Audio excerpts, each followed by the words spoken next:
On order.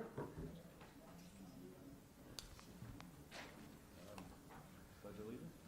Do pledge allegiance. Oh, there it is. Let's There he is. first. There he is. You know, you always have to make an entrance. Do you want the Rocky music? No, it's all good.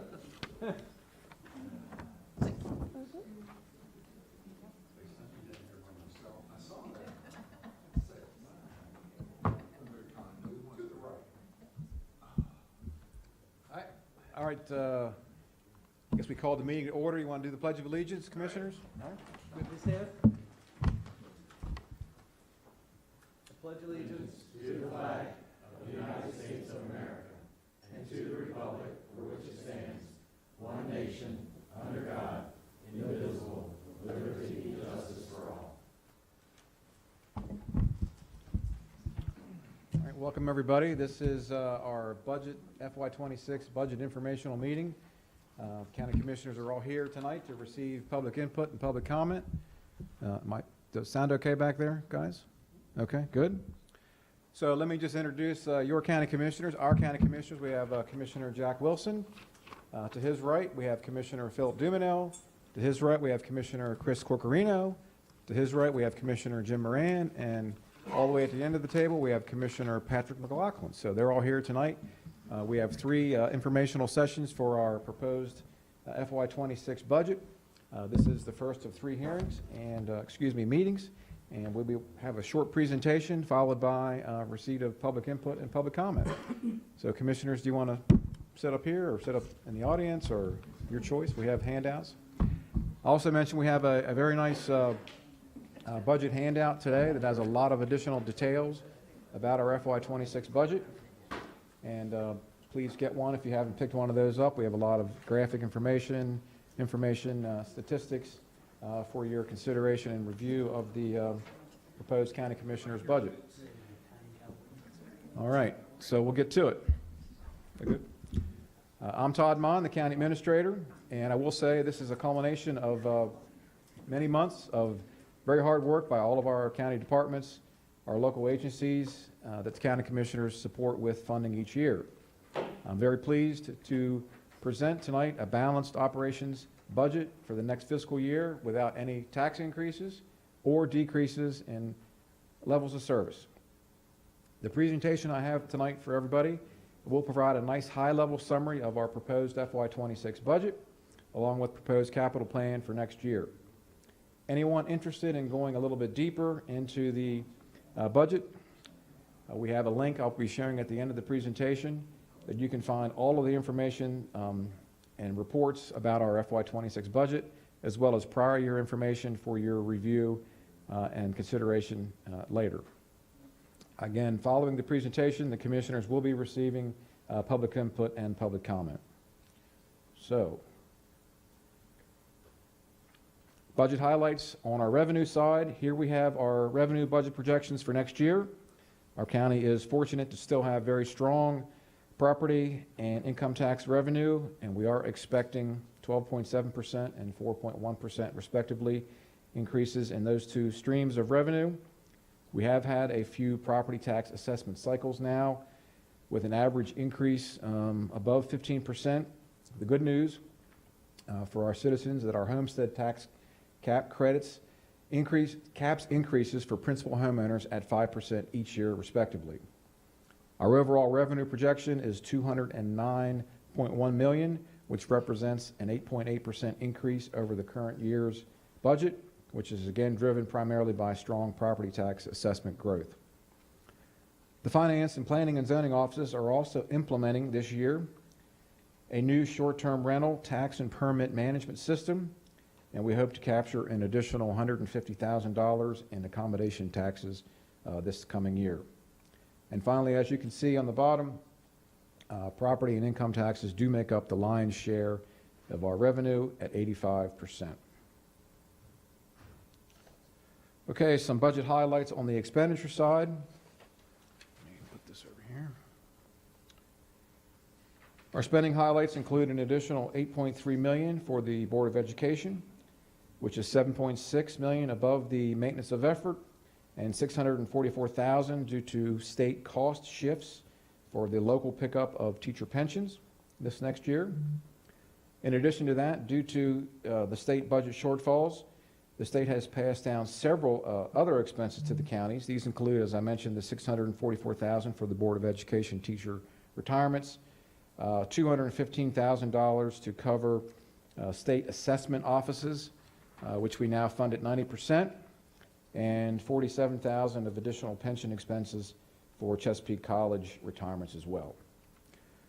We are proposing no new positions this year. This is largely due to looming federal uncertainties and also the state budget shortfalls. We wanted to maintain our current staffing levels. We are, however, planning to maintain a competitive employee cost of living, which is tied to current rates of inflation, and our performance program for employee retention and recruitment. Finally, we are budgeting $559,000 towards our our capital program from the operations funds. We are proposing two reorganizations in FY26.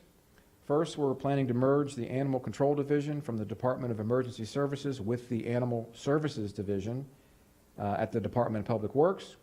This will return both offices to one centralized manager, similar to how we ran the program before privatizing over a decade ago. This will serve to provide administrative cost savings and a centralized office to handle both enforcement activities and adoption services. Secondly, we are proposing to split the Department of Community Services into two departments, the first being the Department of Housing and Family Services and a separate Department of Aging and Transportation. This reorganization will return to function-specific departments whereby we can focus our attentions directly on the different populations each of these departments provide services to. And these two reorganizations will help county realize a modest cost savings of about $200,000 operationally per year going forward. Okay, we want to talk a little bit about these next three slides, talk about Board of Education funding. That does take the lion's share of the revenues out of the county budget each year. With this slide, we're simply showing how the state, unfortunately, has not kept pace with their plan to fund the public school system, and we are not unique here in Queen Anne's County. This is across the state of Maryland, but the top line shows what was projected to be appropriated from the state to the Board of Education between FY22 and FY26. The second line shows what we actually were provided, and if you focus on the red numbers there, you can see those are deficit numbers.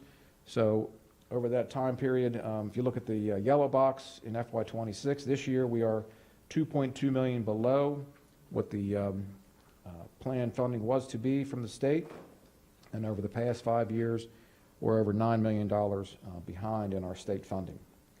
So this shortfall obviously places an additional burden on the county and the county commissioners to ensure that the blueprint for education does get funded, as we will see on the next slide. Now we focus on the county funding portion for our Board of Education, very similar to the last slide. Top line figures represent the maintenance of effort funding requirement to the Board of Education over the last 7 years.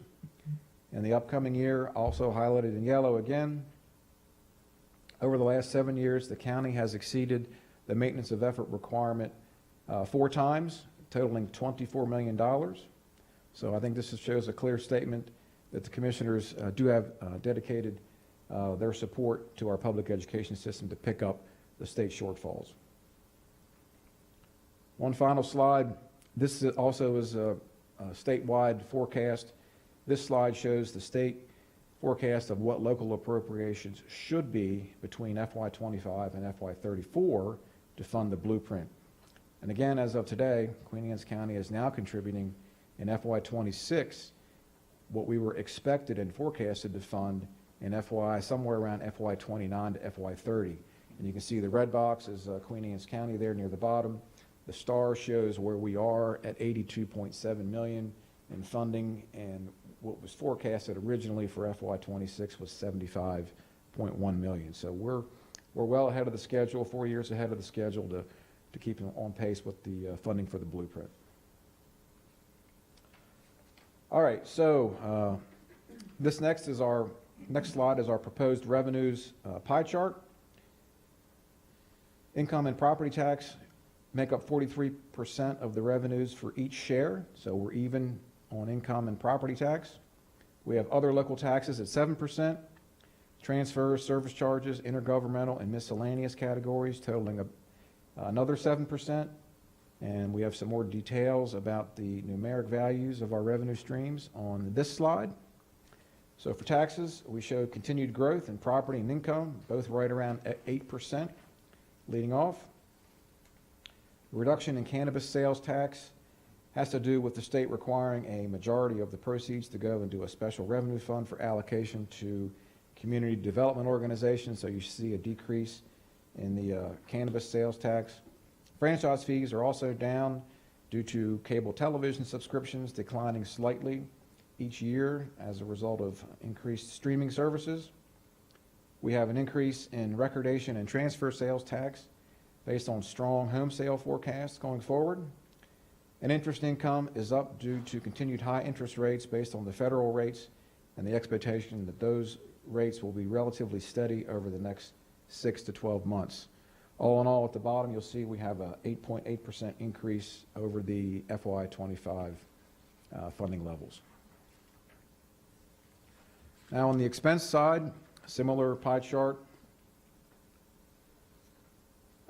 Largest expense being the public education at 43% of the total, followed by public safety at 24%, public works at 7%, county administration is next at 6%. Then we have a grouping of outside agencies, including the 4-H Park, Orphans Court, Chesapeake College, Public Library, Health Department, Board of Elections, among others, at 5%. We have community services and parks and recreation coming in at 3% of the total, and our debt service and other miscellaneous expenses and transfers each at 4%, with planning and zoning rounding out everything out at a 1% of the overall budget for next year. Now we have a series of slides that show the numerical budget allocations for all the departments and agencies and functions. Next, I'm going to try to highlight a few of the larger changes from FY25 to FY26. Under county administration, our legal services are down due to expected decreases in attorney fees. We just included a new county attorney in our office, so we don't have as many outside agency legal fees. Budget and finance is increasing due to state charges for the Homestead Tax Administration. Information technology is up primarily due to increases in software subscriptions and the continuing increasing need for cybersecurity protections for our systems. Overall, county administration functions are increasing by 6.7%. Community services, aging is higher due to the conclusion and termination of the ARPA program, and more general fund transfers are required to maintain their service deliveries. Housing and the Public Housing Authority are increasing as a result from the absorption of the Public Housing Authority and ramping up to provide an improved level of service to our tenants and constituents and needing housing support. Overall, our community services activities are increasing by about 16%. Planning and zoning, they are decreasing by 1.5%. This is a result of capital expenses last year that are not needed this year. Public safety, we have an increase in public safety next year, which includes our detention center and emergency services of about 6.6%. All right, Public Works, we have an increase in Public Works administration related to reallocation of some grant funds from the operations account to the capital account. So we didn't lose the grants, we just transferred them from operations to capital. Overall, Public Works is increasing by 3%.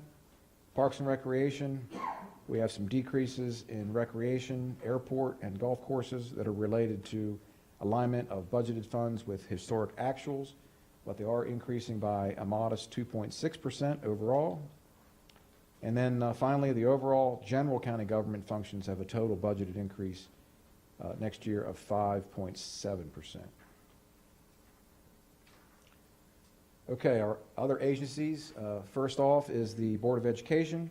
As we've discussed and shown on previous slides, $8.3 million increase, $7.6 million above maintenance of effort, and the $644,000 due to state cost shifts.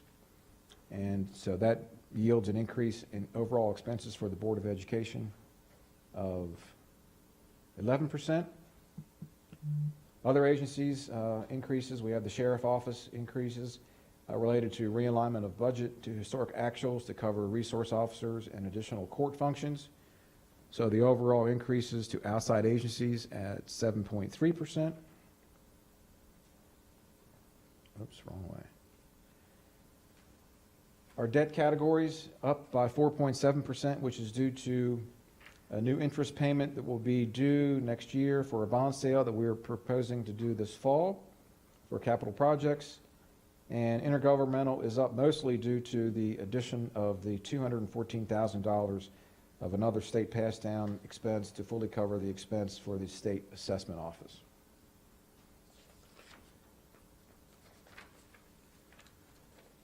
In addition to that, benefits and OPEB are up slightly to cover the Marathon Healthcare Facility. However, this will serve to reduce healthcare premiums for our county workers and our Board of Education staff in the mid to long term going forward. Transfers category for capital, we are relying more on our capital fund balance next year and only contributing $559,000 out of our operating funds to capital.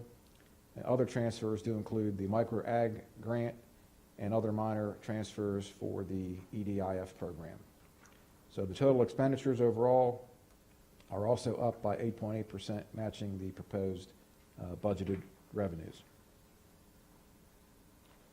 So where does the money go? What has changed from FY25 to FY26? Our major revenue increases obviously are in taxes and interest income, and our major expense increases are for the Board of Education, public safety, and miscellaneous expenses associated with cost shifts from the state. All right, this is one of our favorite slides. We show this. This is the tax rates for all of the counties and the city of Baltimore across Maryland, and has been the case for several years now. We are anticipating still to have the second lowest property tax rate in the state at 83 cents per $100 of assessed value. We also have a 5% homestead tax credit that limits that annual increase for principal homeowners. Okay, that is all for the operations side of the budget. We want to move into the capital program. So next we have a list of highlighted capital projects from our capital improvements program, which is a 6-year plan. I'll focus primarily on FY26. First off, we have $8.5 million for the Board of Education, which include funding for roof replacement at Mattapique Elementary, HVAC replacements at Kennard, storefront replacements at Bayside, IT network hardware, classroom hardware, furniture upgrades and replacements, and stadium lights. We also have $455,000 to support the design efforts for the new Queen Anne's Tech building at Chesapeake College. That's a really exciting project for us. It's going to be about a $60 million project all said and done, supported by the 5 Chesapeake College counties. $4.4 million for a new 911 phone center, a voice recording system, new ambulance, radio subscriber replacements, public safety network upgrades, replacement of protective gear, cardiac care equipment for emergency services. And we have an additional allocation of $1.25 million towards the $5 million goal to support the new regional hospital from developer fees and exactions. For the Housing Authority, we have $200,000 to support renovation and improvement projects at our 5 Housing Authority facilities and scattered site homes, $835,000 to support capital projects at our volunteer fire companies, $500,000, which is a grant, has been secured towards the continuing design of a new Midshore Regional Detention Center, and $3 million for planning for a new pedestrian bridge crossing over US 50 on Kent Island to connect the South Island Trail to the Cross Island Trail.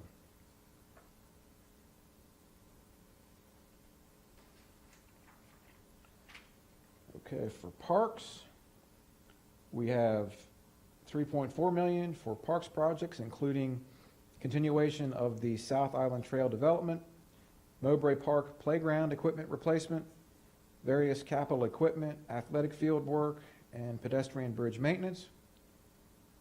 We have, in the Recreation Division, $2 million to commence with design and planning and contract development for a new recreation center. General Services and Engineering, we have $2.7 million for wetland mitigation projects and renovations to other major county facilities. And for Information Technology, we have $1.3 million for various IT infrastructure projects, including cellular signal booster projects at schools and public facilities, and other technology enhancements for cybersecurity. For our Roads Division, we have $4.2 million for roads funding for systems preservation, which includes asphalt overlays, bridge maintenance, rehabilitation, and capital equipment. The next three are enterprise funds for water and sewer projects, $8.1 million for the continuation and hopefully conclusion of our South Kent Island sanitary project, phases 3 and 4, sanitary critical interconnections for our water system, which will complete the backbone of our water system to connect Kent Island to Graysonville along the Main Street corridor from Kent Narrows to Graysonville, and excuse me, about $250,000 for the initial planning stages for sewer extension to the Marling Farms and Dominion communities down 552. All right, this slide basically just shows the total funding allocations for each of the capital years. Just looking at FY26, we do plan to dedicate $16.5 million for county general capital projects, $22 million for enterprise and special revenue fund capital projects, $8.5 million for Board of Ed projects, for a total of $47.2 million this upcoming year. And our current CIP does include 5 additional planning years for a total of $465 million in potential projects over the next 6 years. And if you refer to your handout, you can get a listing of all those projects in that handout in the back of that book. I'm not going to go over them here. You wouldn't be able to read it on the screen, but they are included in your handout. So this slide shows the funding types we anticipate utilizing for FY26 to fund our program. We have 40% capital fund balance, 25% bonds, 9% grants, 17% loans, water quality loans for primarily water and sewer projects, 8% other sources, and 1% comes from our PAYGO sources. And this final pie chart shows our capital budget by function. It just graphically depicts where the capital project funding is, what the capital project funding is by the area. So we have general capital at 35.4%, Board of Education 18%, Roads Division at 19.6%, and sanitary wastewater is 17.7%, and water at 8.5%. All right, and lastly, I mentioned we have additional details and information about our budget available at any time on our website. So we have location shown on this web link, QAC.org 587 budget section. Go to that. You can look at any of our budget documents. And we also have a new online budget page with various reports and data. And lastly, I'll say we have 2 more informational meetings tomorrow night in Centerville at the Liberty Building, Wednesday night at the Sudlersville Middle School, followed by budget adoption by the County Commissioners on Tuesday, June the 10th at the Commissioner's office. So that provides the overview. We are now ready to take any public comment or public input from the audience this evening. So thank you.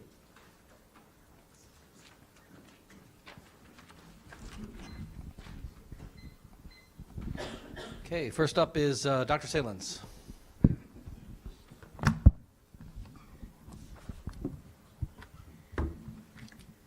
Good evening, Patty Salins, Queen Anne's County, Queenstown. So I just want to say I sincerely thank each one of you for your partnerships, for your candid conversations, your ultimate funding over maintenance of effort every year that I have been here. Because of your support for our staff, students, and ultimately programming, we have accomplished so many amazing things over the last 4 years. So just to share a few of them with you, you might not even know all these, that all 14 of Queen Anne County Public Schools earned Maryland Green School status. Very few districts in the state of Maryland can proudly say that they are 100% green. Our students and staff earn national recognitions with numerous all-state musicians, dancers, and Maryland Music Educators and Administrators of the Year. We were also home of the National Art Supervisor of the Year, reflecting the strength of our arts program. Additionally, our students excelled in several other areas. In CTE, we have expanded our CTE programs, providing students with opportunities to earn industry-recognized credentials and college credits while they're here in high school with us. We've added career development with amazing coaches and career centers. With our pre-K, we have ensured that all of our Tier 1 students are guaranteed acceptance into our pre-K program, layering a strong foundation for early learning. We started with only 120 slots when I came, and we are well over 300.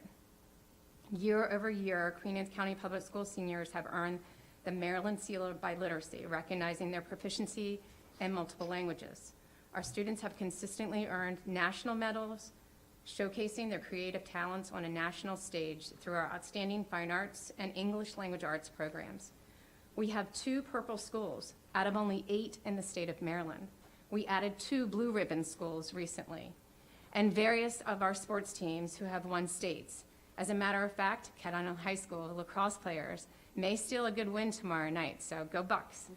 I could literally go on and on. These accomplishments belong to all of us as a community, and I'm so proud of all the work that we have done together, providing endless opportunities for our students. So, thank you.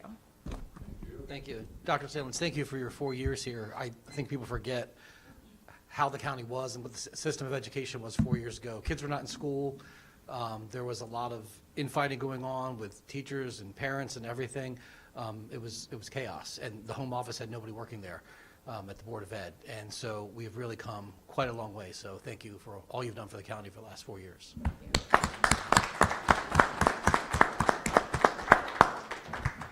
Rebecca Donovan.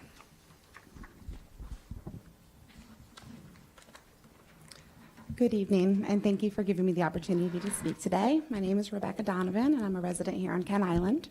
I'm here today on behalf of my son Noah, who unexpectedly passed away on May 31st of last year.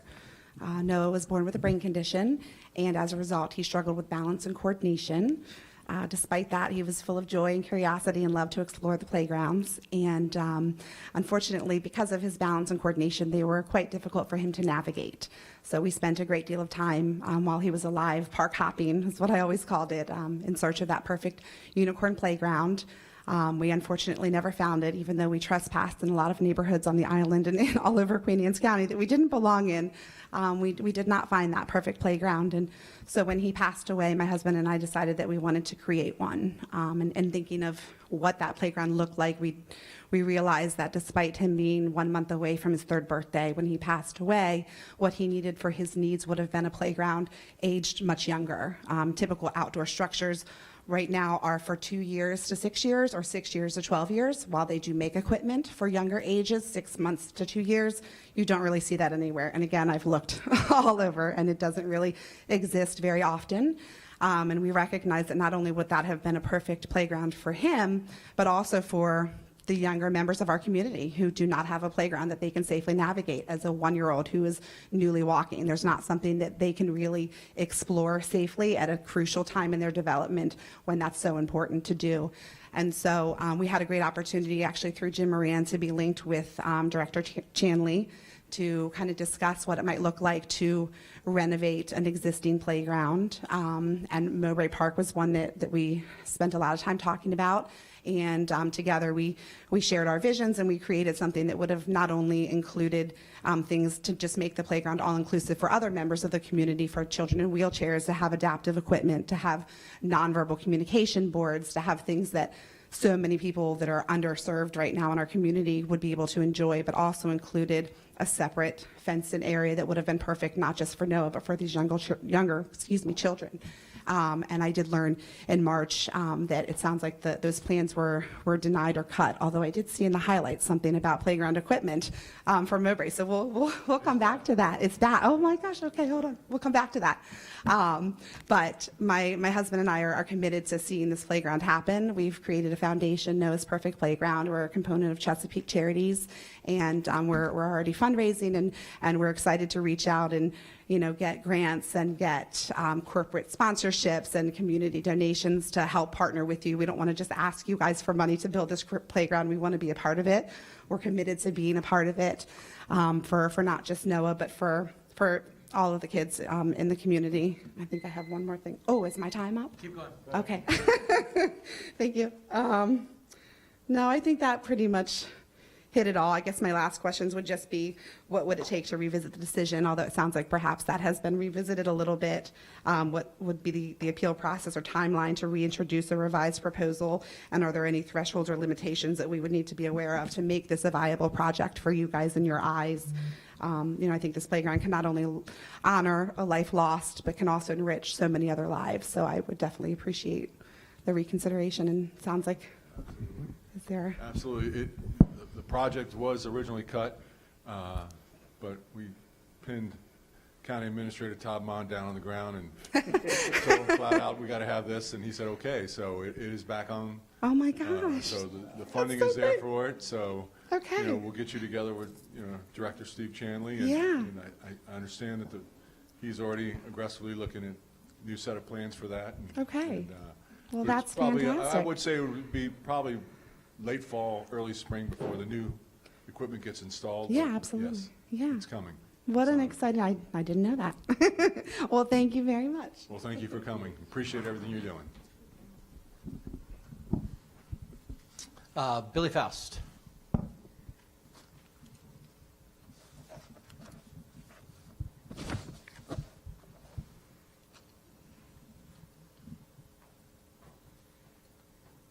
Good evening, gentlemen. My name is Bill Faust. I am the past chairman of the Fire and EMS Commission for Queen Anne's County. I am now the second vice president of Maryland State Firefighters Association for the whole state. I'm running for first vice president in June, and hopefully next June I'll be running for president. With being where I'm at now, I travel the state, and when I say I travel, I was in Cumberland 2 weekends ago. I go to banquets, meetings, and everywhere. And since the second week in December to the third week in March, I was never home on a Saturday night. I was either at a banquet or a meeting or something of that nature. I personally want to thank you for all of your support for me and being able to do the job that I need to do the right way. As you know, by the way, I worked with the Fire and EMS Commission. I want to thank you very, very much. With your continued support, I know this will be great. I travel to all counties in the state, and I'll put Queen Anne's County up against anybody with what you do for the volunteers without any question. I mean, I go to companies that they have to move their trucks out when high tide comes in because it floods. They can't get any money to build on higher ground or anything like that. I've been to one company, their newest piece was a 1979 truck.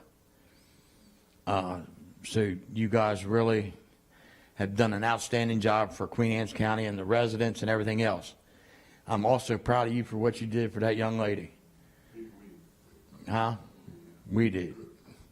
But getting that playground built. I'm a member of what they call the GO team for the National Fallen Firefighters Foundation. We go the first weekend in May and honor all the line of duty deaths throughout the whole country. 5 years ago, I got to tell this little story. 5 years ago, I was working we were setting up the place where they sell T-shirts, the store. Anyway, I had 6 people that wanted me to get coins for them, challenge coins. Well, I ended up having to buy 30 because they wanted to set. So I go to the register to pay, and there's a little young girl. She was 8 at the time. And I dumped the coins out on the counter, and she's handing them to the lady to scan. And she looked at me and says, man, that's a lot of coins. I said, yeah, I'm collecting for friends of mine and everything else. And she still kept passing them. She goes, man, that's really a lot of coins. I said, well, how would you like it if I followed you and your mom around in the toy store and said, man, that's an awful lot of toys. So anyway, we got to be good friends. And I got ready to leave, and she went back, who I later found out was her grandmother. And she come back and she handed me a coin. She said, here, my daddy's coin. Well, I said, thank you, and I put it in my pocket. Well, I go outside, and I open it up, and her dad was killed line of duty. And him and his partner were on that coin. This year was the 5th year I've been going out there, and every year we find each other. And this year she gave me the 5th anniversary coin. And I got to meet the mother of the person that died with him. So, guys, I do this out of the goodness of my heart. I love it. I love doing this. I don't get paid to do any of this. And I just, again, want to thank you, gentlemen, for everything you do for this county, because I see it. Everybody else sees a little bit in their whatever they're doing, but I see it throughout. So thank you very much. Gary Glutzman? I have questions, but I didn't realize when you sign in, then you have a question that you. Yeah, we'll get you after. Yeah, this is press and public comments. If you want to say something, you can. If you just have a question, you can come to us afterwards, whichever you're more Yeah, I have a comfortable with. question, but yeah. Happy to help. Yep. Thank you. Sharon Newsback. I have a question, so. Okay. Should I wait too? Or? Yeah, no, if you want to do it public, you can, or you can talk to us afterwards. Okay. All right. Janet Salazar.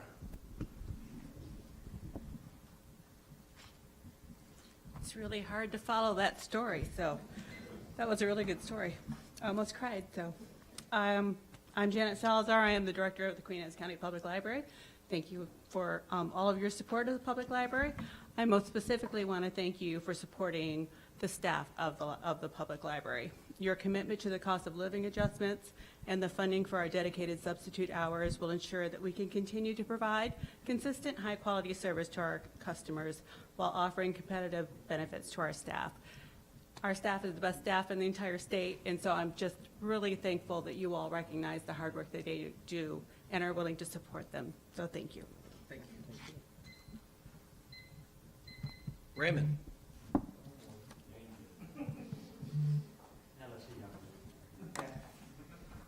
You're supposed to go before Billy next time because this is tough to follow. Good evening. Raymond Aaron, live in Centerville. I currently serve after Billy led the FEC Fire and EMS Commission for 13 years or so. I'm not going to be as good a storyteller because I'll try to stay on track. But we want to thank the 9 fire departments and the EMS. We want to thank the commissioners, the administrator, finance, everybody that had anything to do with putting this budget together. I think you met everybody's desires. Maybe not every little thing, but the reality is we're getting just about everything we need to keep the services going. In the fire and EMS side, you folks have been in our stations. Those have not, go knock on the door of your local firehouse and go in and look at it. We have one currently just about wrapping it up in Graysonville, their new one. The neighbor, Queenstown, has got some plans for a new one. But any fire station, go look at it, see the folks. I'm a lifelong person here, been in the fire service a long time, and each year I'm just amazed at what you do for us and continue to do for us. I always hear, you know what it would cost to do a paid. I've been in a paid system, and I think we get a good bang for the buck that you guys provide us. So wanted to thank you. Anything you need from us, please come see us, and we'll end it on that note. Thank you.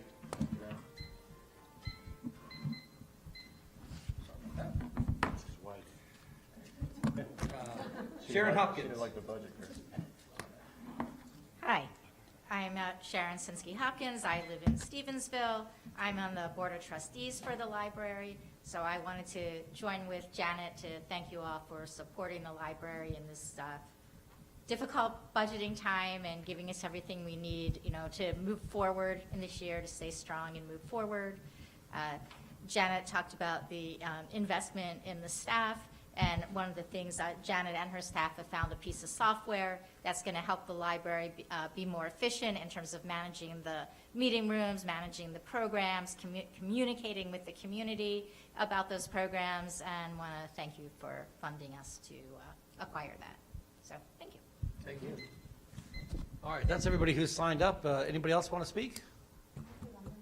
Please do. It's not about the playground. There are some firefighters here who just got up and spoke, and I just want to thank you guys for what you all do. It's National EMS Week. You maybe already know that, but thank you so very much for what you guys do. It wasn't in this county, but on the way to the hospital, when my son was in shunt failure, he has hydrocephalus. We did have two different, in Anne Arundel County, two different fire stations report, and they did take over CPR, and they were able to resuscitate my son. The outcome didn't change, of course. He was without oxygen for too long, but they gave us a different ending. And so I appreciate what you guys do. I know that you guys show up to awful traumatic things, and you do so with calm and poise. And I just appreciate what you guys do from the bottom of my heart. So thank you.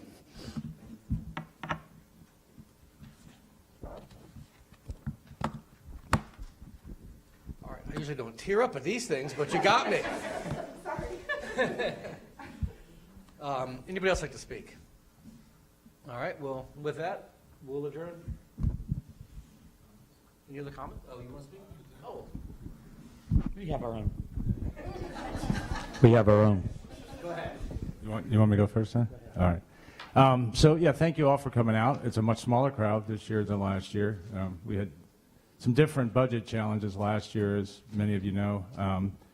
Thankfully, we were able to solve some of them this year with the help of our new board and Dr. Salins. But that hill is, we are not to the top of that hill yet, so we can't sit on our laurels. The Kerwin Commission is alive and well for the next, well, eternity, technically, but at least on paper till 2034. And the challenges become more each year from a funding standpoint. We had floated, when this budget session started, I'm not going to lie, looking at a property tax decrease. But then we looked at the education budget. We also found out that within the next year, if not sooner, we're going to be in need of another ambulance unit on the road. Some recent statistics have shown Queen Anne's County kind of has a big dip in our age groups. We have a really robust from 20 to 35 right now in Queen Anne's County, and these stats are not even a week old that I just got.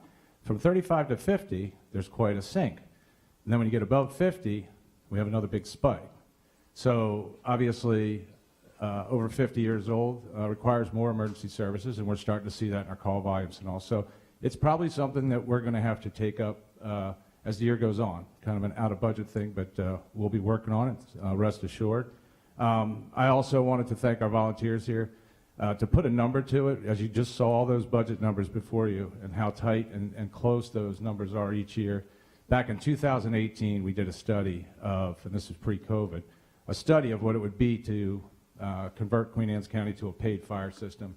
And back in 18, it would have cost $19 million in operational per year, and that's just in 2018. Imagine how much costs have gone up and what it would be today. I don't even want to do the study. So I personally, in this whole county, really owe a debt of gratitude to all of our volunteers who get up in the middle of the night. Just today, we had a really bad accident on 301 as I was heading home, and that's an everyday occurrence. You got to remember, we have a lot of traffic out there on 301 that's not Queen Anne's County residents, but our residents get up and respond to help those people no matter where they're from. And also the great work our library does. I really want to thank you, Janet. I mean, this place is beautiful. Everything came out good, and I know we're looking at expanding up into North County, which I'm very appreciative of. And that's about all I got. Thank God. Just kidding, buddy. So I drew the short straw. Actually, I deliberately drew the short straw. So I get to thank staff for an amazing job that they do each year in preparation for these 3 public hearings. We have QAC Channel 7 in the back that makes this meeting accessible to people who can't make it. And then, of course, all our department heads and supervisors, they do a great job. And a special round of applause for our finance department. Jeff and his team do an amazing job.